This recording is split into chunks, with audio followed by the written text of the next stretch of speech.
Everyone, welcome to a day in my life exam edition. ঘুম থেকে উঠে বসে গেছিলাম সকাল সকাল পড়তে, বেসিক্যালি যার জন্য সকালে ওঠা।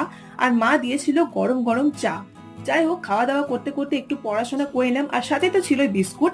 তারপর আবার খিদে পেয়ে গেছিল বলে খেয়ে ফেললাম ঘুগনি আর মুড়ি। আচ্ছা, ঘুগনি মুড়ি আর তার সাথে লঙ্কা কার কার পছন্দ জানিও, আমার তো দারুণ লাগে। যাই হোক, অনেকক্ষণ পড়তে পড়তে দুপুর হয়ে এসেছিল আর টায়ার্ড লাগছিল বলে আমিও একটুখানি ঘুমিয়ে নিয়েছিলাম।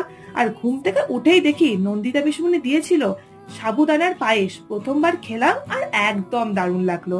যাই হোক, আবার তো পড়তেই হবে, এক্সাম টাইম, কি আর করবো পড়া ছাড়া। আর পড়তে পড়তে দেখি সন্ধে হয়ে গেছে, তাই আমি আর দিদি বেরিয়েছিলাম একটু বাইরে ঘুরু করতে। আর খেয়েছিলাম এই কচুরি আর তার সাথে ধোকলা। সেটাই খাওয়া দাওয়া করে আবার বাড়ি ফিরে এসেছিলাম। আর তোমাদের ভিডিওটা কেমন লাগলো কমেন্টে জানিও বেশি বেশি করে। আর হ্যাঁ, অল দ্য বেস্ট উইশ করতে কিন্তু আমার এক্সামের জন্য একদম ভুলো না। Bye bye.